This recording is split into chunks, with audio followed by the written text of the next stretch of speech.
Go. Greetings and salutations. Declan Hodge here. We're going to be reading Chapter 4 of City of Ashes. Chapter 4, Cuckoo in the Nest. Orange juice, molasses, eggs. Weeks past their sell-by date, though. And something that kind of looks like lettuce? Lettuce? Clary peered over Simon's shoulder into the fridge. Oh, that's some mozzarella. Simon shuddered and kicked Luke's fridge door shut. Order pizza?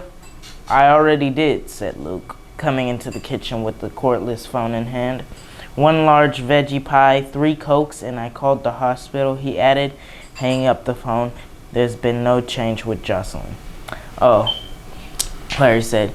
She sat down at the wooden table in Luke's kitchen. Usually Luke was pretty neat, but at the moment, the table was covered in unopened mail and stacks of dirty plates. Luke's green duffel hung across the back of a chair. She knew she should be helping with the cleaning up, but lately she just hadn't had the energy.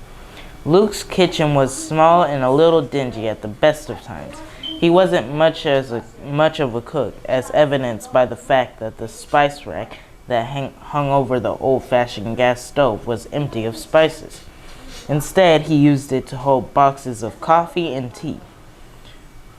Simon sat down to her as Luke cleared the dirty dishes off the table and dumped them into the sink. Are you okay? He asked in a low voice. I'm all right, Clary managed a smile. I didn't expect my mom to wake up today, Simon. I have this feeling she's waiting for something. Do you know what? No, just that something's missing. She looked up at Luke, but he was involved vigorously in scrubbing the plates clean in the sink. Or someone. Simon looked quizzically at her, then shrugged. So it sounds like the scene at the Institute was pretty intense. Clary shuddered. Alec and Isabel's mom is scary. What's her name? Maurice? Said Clary, copying Luke's pronunciation. It's an old Shadowhunter name. Luke dried his hands on a dishcloth. And Jace decided to stay there and deal with this Inquisitor person? He didn't want to leave, said Simon. It's what he has to do if he ever wants to have a life as a Shadowhunter, said Luke. And being that one of the Nephilim means everything to him, I knew other Shadowhunters like him back in Idris. If you took that away from him, the familiar buzz of the doorbell sounded. Luke tossed the dishcloth onto the counter. I'll be right back. As soon as he was out of the kitchen, Simon said, It's really weird thinking of Luke as someone who was once a Shadowhunter. Weirder than it is thinking of him as a werewolf. Really? Why? Simon shrugged. I've heard of werewolves before. They're sort of a known element. So he turns into a wolf once a month. So what? But the Shadowhunter thing, they're like a cult. They're not like a cult. Sure they are. Shadowhunting is their whole lives, and they look down on everyone else. They call us mundanes, and like they're not human beings. They're not friends with ordinary people. They don't go to the same places. They don't know the same jokes, and they think they're above us. Simon pulled one ganky leg up and twisted the frayed edge of the hole in the jeans of his knee. In the knee of his jeans. I met another werewolf today. Don't tell me you were hanging out with the freaky Pete at the Hunter's Moon. There was an uneasy feeling in the pit of her stomach, but she couldn't have said exactly what was causing it. Probably free-floating stress. No, it was a girl, Simon said, about our age, named Maya. Luke was back in the kitchen carrying a square white pizza box. He dropped it onto the table and Clary reached over to pop it open. The smell of hot dough, tomato sauce, and cheese reminded her of how starved she was. She tore off a slice, not waiting for Luke to slide a plate across the table to her. He sat down with a grin, shaking his head. Maya's one of the pack, right? Simon asked, taking a slice for himself. Luke nodded. Sure, she's a good kid. I've had her over here a few times looking out for the bookstore while I've been at the hospital. She lets me pay her in books. Simon looked at Luke over his pizza. Are you low on money? Luke shrugged. Money's never been important to me, and the pack looks after its own. Clary said, My mom always said that when we ran low on money, she'd sell one of my dad's stocks. But since the guy I thought was my dad wasn't my dad, and I doubt Valentine has any stocks. Your mother was selling her jewelry off bit by bit, said Luke. Valentine had given her some of his family's pieces, jewelry that had been with the Morgensterns for generations. Even a small piece would fetch a high price at an auction. He sighed. Those are gone now, though Valentine might have recovered them from the wreckage of your old apartment.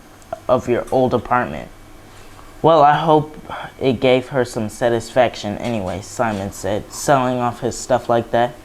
He took a third piece of pizza. It was truly amazing, Cleary thought, how much teenage boys were able to eat without ever gaining weight or making themselves sick. It must have been weird for you, she said to Luke, seeing Marce Lightwood like that after such a long time. Not precisely weird. Marce isn't that different from now when she was then. In fact, she's more like herself than ever, if that makes sense. Clary thought it did. The way that Marce Lightwood had looked recollected in her slim, dark in the photo Hodge had given her, the one with the haughty tilt to her chin. How do you think she feels about you? She asked. Do you really think they hoped you were dead? Luke smiled. Maybe not out of hatred, no, but it would have been more convenient and less messy for them if I had died, certainly. That I'm not just alive but I'm leading the downtown pack can't be something they'd hope for. It's their job, after all, to keep the peace between downworlders, and here I come with a history with them and plenty of reason to want revenge. They'll be worried I'm a wild card. Are you? Asked Simon. They were out of pizza, so he reached over without looking and took one of Clary's crusts and nibbled crust. He knew she hated crust. A wild card? I mean, there's nothing wild about me. I'm a stoiloid, middle-aged, except that once a month you turn into a werewolf and go tearing around and slaughtering things, Clary said. It could be worse. Men my age have been known to purchase expensive sport cars and sleep with supermodels. You're only 38, Simon pointed out. That's not middle-aged. Thank you, Simon. I appreciate that. Luke opened the pizza box, finding it empty, and shut it with a sigh. Though you did eat all the pizza. I only have 5 slices, Simon protested, leaning in his chair backwards so it balanced precariously on its back 2 legs. How many slices did you think were in a pizza, dork? Clary wanted to know. Less than 5 slices isn't a meal, it's a snack. Simon looked apprehensively at Luke. Does this mean you're gonna wolf out and eat me? Certainly not. Luke rose to toss the pizza box in the trash. You would be stingy and hard to digest. But kosher, Simon pointed out cheerfully. I'll be sure to point that out to any Jewish lycanthropes your way. Luke leaned his back against the sink. But to answer your earlier question, Clary, it was strange seeing Marce Lightwood. Not because of her. It was the surroundings. The institute reminded me too much of the Hall of Accords in Idris. I could feel the strength of the Grey Book's runes all around me. After 15 years trying to forget them.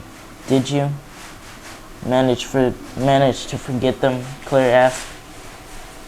There are some things you never forget. The runes of the book are more than illustrations. They become part of you, part of your skin. Being a shadow hunter never leaves you. It's a gift that's carried in your blood. You can do no more than change. You can do no more than change. You can do no more to change it than you can change your own blood type. I was wondering, maybe if I should get some marks myself. Simon dropped the pizza crust he'd been gnawing on. You're kidding.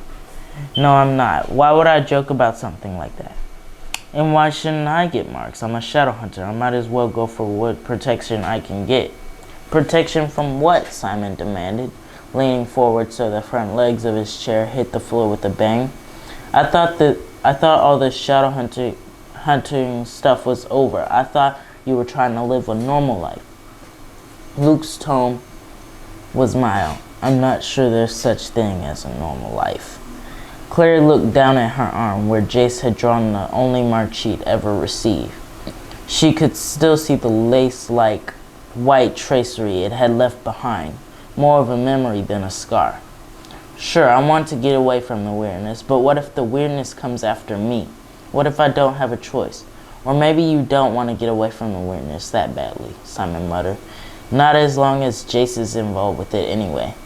Luke cleared his throat. Most Nephilim marks go through the levels of training before they receive their marks. I wouldn't recommend getting any until you've completed some instruction. And whether you even want to do that is up to you, of course. However, there is something you should have. Something every shadow hunter should have. An obnoxious, arrogant attitude, Simon said. A stele, said Luke. Every shadow hunter should have a stele. Do you have one? Claire asked, surprised. Without responding, Luke headed out of the kitchen. He was back in a few moments holding an object wrapped in black fabric, setting it down on the table. He unrolled the cloth, revealing a gleaming wand-like instrument made of a pale opaque crystal, a stele. Pretty, said Clary. I'm glad you think so, because I want you to have it. Have it? She looked at him in astonishment. But it's yours, isn't it? He shook his head. This was your mother's. She didn't want to keep it at the apartment in case you happened across it, so she asked me to hold on to it for her. Clary picked the stele up.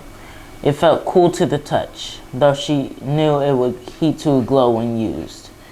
It was a strange object, not quite long enough to be a weapon, not quite short enough for it to be an easily manipulated drawing tool. She supposed the odd size was just something you got used to over time. Can I have it? Sure. It's an old model, of course, almost 20 years out of date. They may have refined the designs since, but still, it's reliable enough. Simon watched her as she held the stele like a conductor's baton, tracing visible patterns lightly in the air between them. This kind of reminds me of the time my grandfather gave me his old golf clubs. Claire laughed and lowered her hand. Yeah, except you never used those, and I hope you never have to use that, Simon said, and looked quickly away before she could reply. Smoke rose from the marks in black spirals, and he smelled the choking scent of his own skin burning. His father stood over him with the stele, its tip gleaming gleaming red like the tip of a poker left too long in the fire.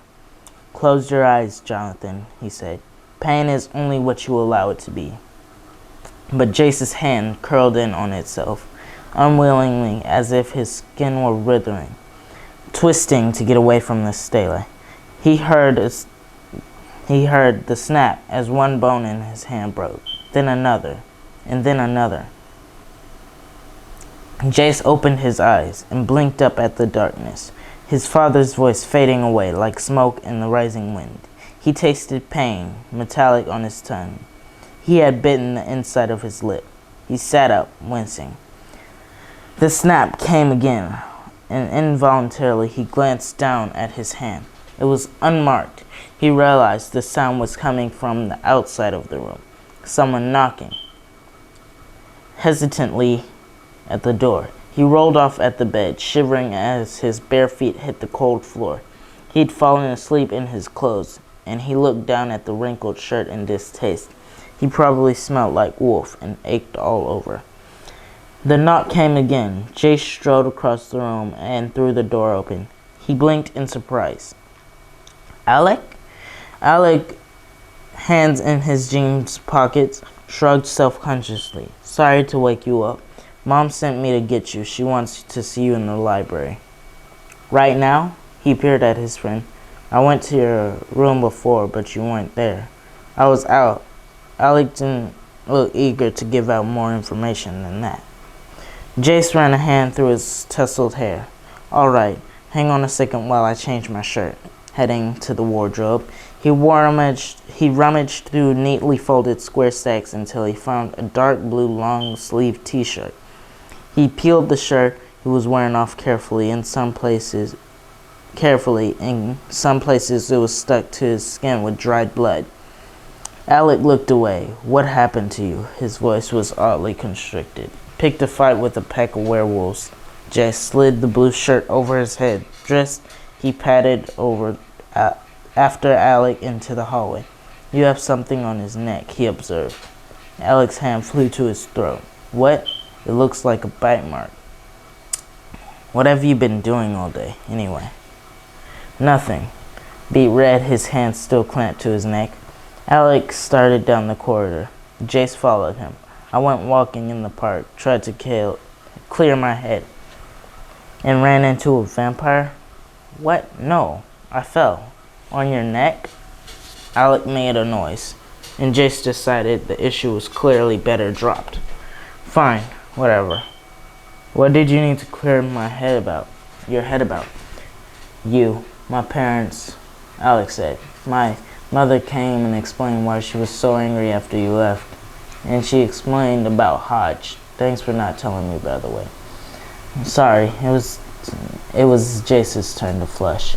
I couldn't bring myself to do it somehow. Well, it doesn't look good.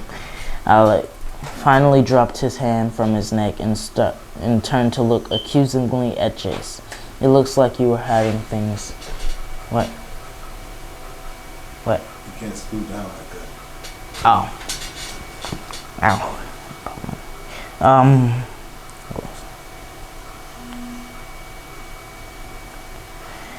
Oh.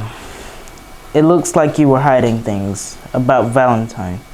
Jace stopped in his tracks. Do you think I was lying about not knowing Valentine was my father? No, Alec looked startled, either at the question or Jace's heads in asking it. I don't care who your father is, and I don't care who your father is either. It doesn't matter to me. You're still the same person. Whoever that is. The words came out cold before he could stop them. I'm just saying. Alec's tone was placating. You can still be a little harsh sometimes. Just think before you talk. That's all I'm asking. No one's your enemy here, Jace. Well, thanks for the advice, Jace said. I can walk myself the rest of the way to the library. But Jace was already gone, leaving Alex distressed behind. Jace hated it when other people were worried on his behalf. It made him feel like that maybe there was really something to worry about. The library door was half open. Not bothering to knock, Jace went in. It had always been one of his favorite rooms in the Institute. There was something comforting about its old-fashioned mix of wood and brass fittings. The leather and bound books ranged on the walls like old friends waiting for him to return. The fire that usually blazed in the huge fireplace all through the wall and all through the fall and winter was a heap of ashes. The lamps had been switched off. The only light came through the narrow louvered windows in the tower's skylight high above. Not wanting to, Jace thought of Hodge as if he were here. The fire would be lit. The gas lamps turned up, casting shaded pools of golden light onto the parquet floor. Hodge himself would be slouched in the armchair by the fire, Hugo on one shoulder, a prop book at his side. But there was someone in Hodge's old armchair, a thin gray someone who rose from the armchair fluidly uncoiling like a snake charmer's cobra, and turned to him with a cool smile.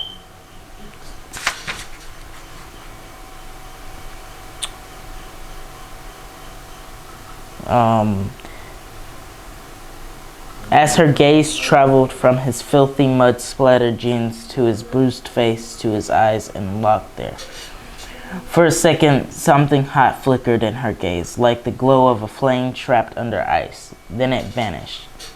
"You are the boy?"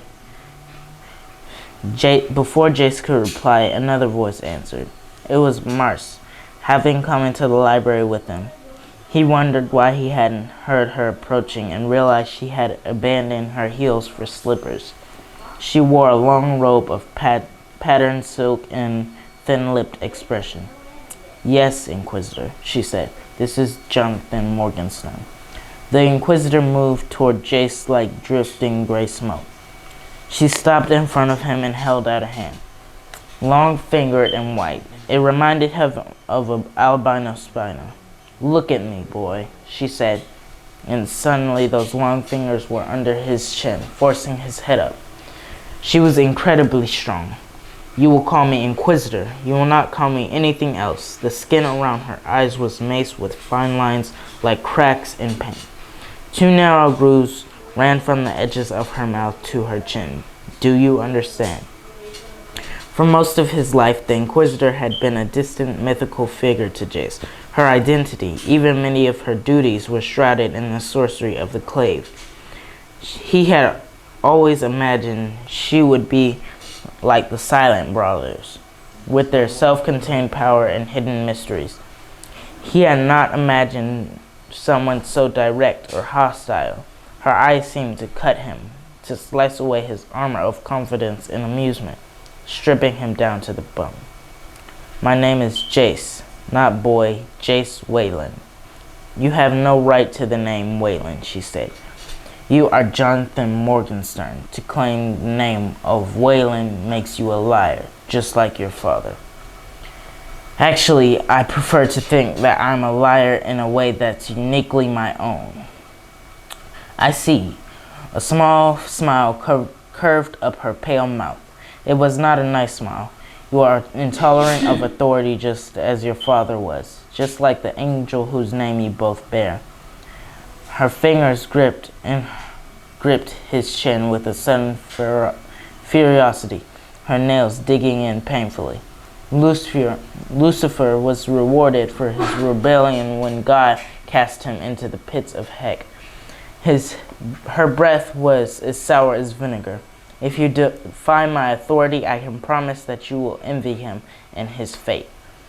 She released Jace and stepped back. He could feel the slow trickle of blood where her nails had cut his face.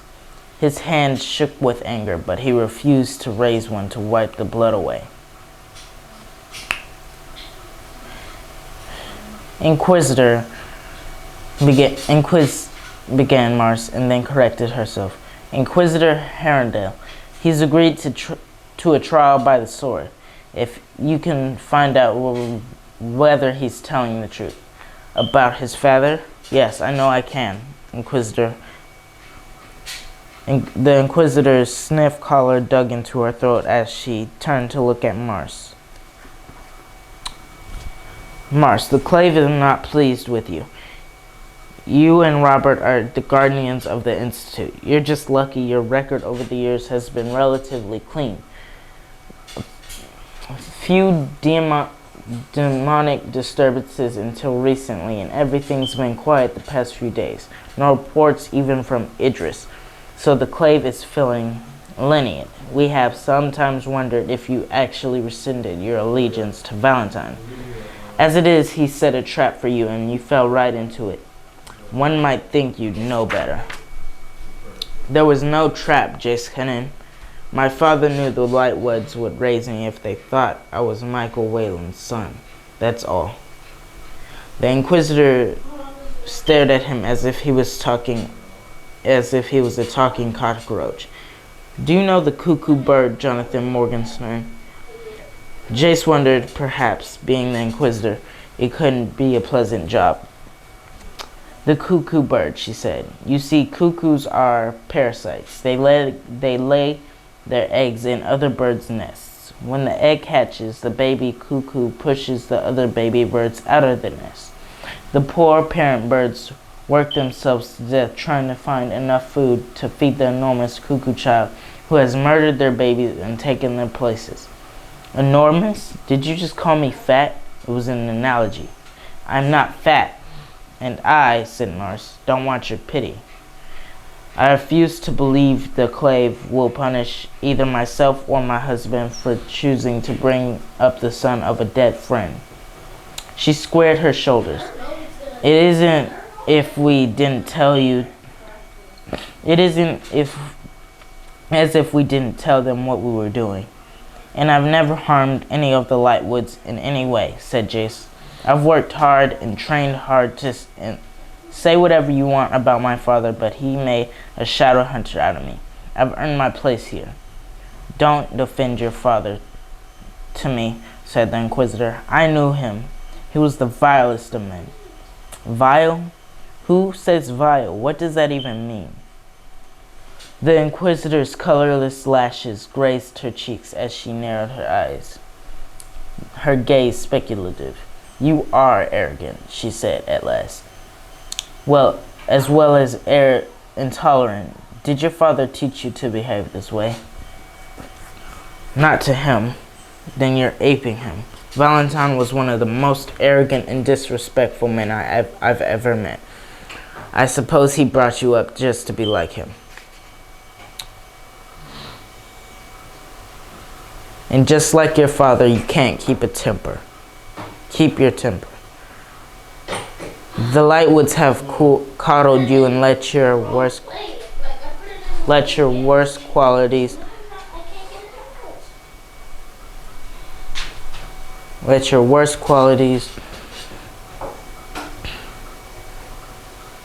run rampant. You may look like an angel, Jonathan Morgenstern, but I know exactly what you are. He's just a boy, said Mars. Was she defending him? Jace looked at her quickly, but her eyes were averted. Valentine was just a boy once. Now, before we do any digging around in that blonde head of yours to find out the truth, I suggest you cool your temper and know where you can do that best. Right? Mistakes were made. It's just a mistake. Do you have anything to say to me, Jonathan? Jace could only stare. There were only levels and levels to the Silent City, and he had only seen the first two, where the prison cells at the very lowest of the city, beneath the graveyard levels, where thousands of buried shadow hunters dead rested in silence. The cells were reserved for the worst of criminals, vampires gone rogue, warlocks who broke the covenant law, shadow hunters who spilled each other's blood. Jace was none of those things. How could she even suggest sending him there? Very wise, Jonathan. I see you're already learning the best lesson in the Silent City. The Silent City has to teach you.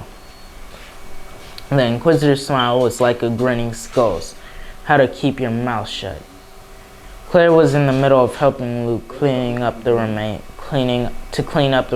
of dinner when the doorbell rang again. She straightened up, her gaze flicking to Luke. He frowned. Expecting someone? He frowned, drying his hands on the dish towel. No. Wait here. She saw him reach up and to grab something off the shelves as he left the kitchen. something that glinted. Did you see that knife?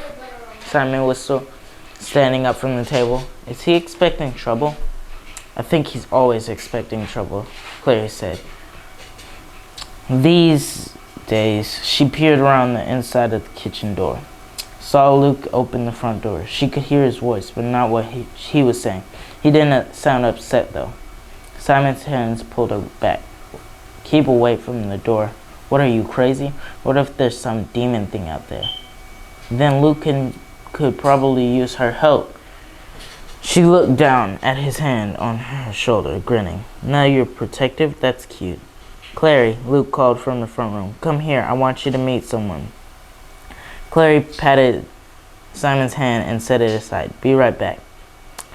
Luke was leaning against the door frame, arms crossed. The knife in his hand had magically disappeared. A girl stood on the front steps of the house. A girl with curly brown hair and multiple braids in a corduroy jacket. This is Maya, said Luke, who I was just telling you about. The girl looked at Clary, her eyes under the bright porch light were a strange amber green. You must be Clary.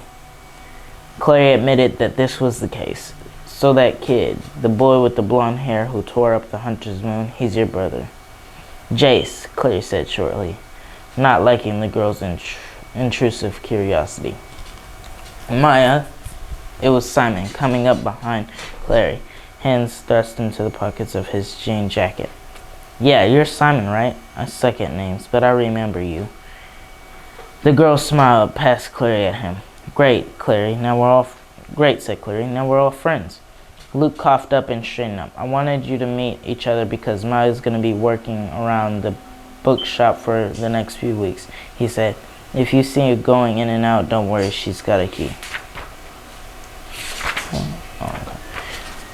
And I'll keep an eye out for anything weird, Maya promised. Demons, vamps, whatever. Thanks, said Clary. I feel so safe now. Maya blinked. Are you being sarcastic? We're all a little tense, Simon said. I for one am happy to know someone will be around to keep an eye on my girlfriend when no one is home. Luke raised his eyebrows but said nothing. Clary said, Simon's right. I'm sorry I snapped at you. It's all right. Maya looked sympathetic. I heard about your mom. I'm so sorry. Me too, Clary said. Turned around, and went back to the kitchen. She sat down at the table and put her face in her hands. A moment later, Luke followed her. Sorry, I guess you weren't in the mood to meet anyone. Clary looked at him through splayed fingers. Where's Simon?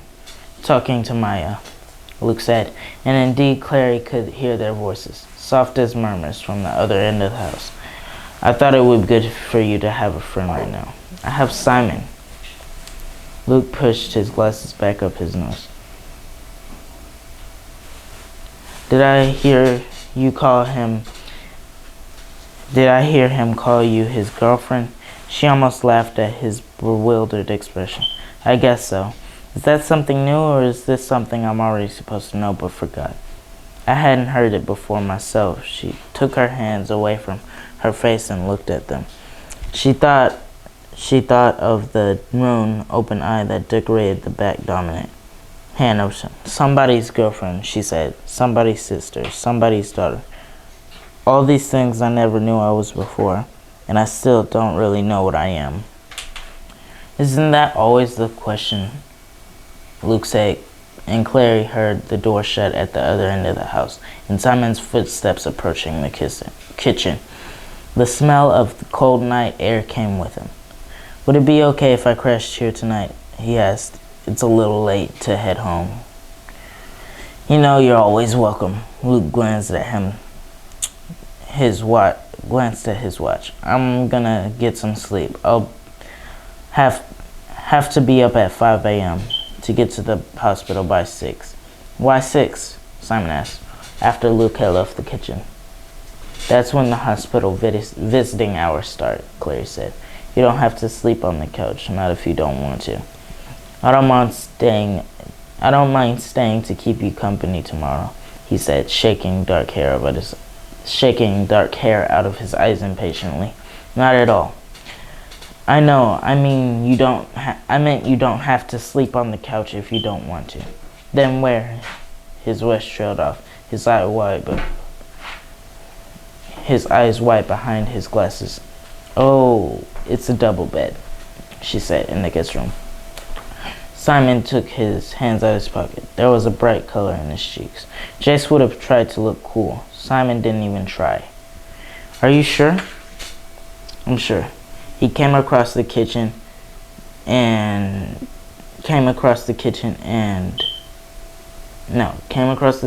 to her and bending down kissed her lightly, clumsily on the mouth.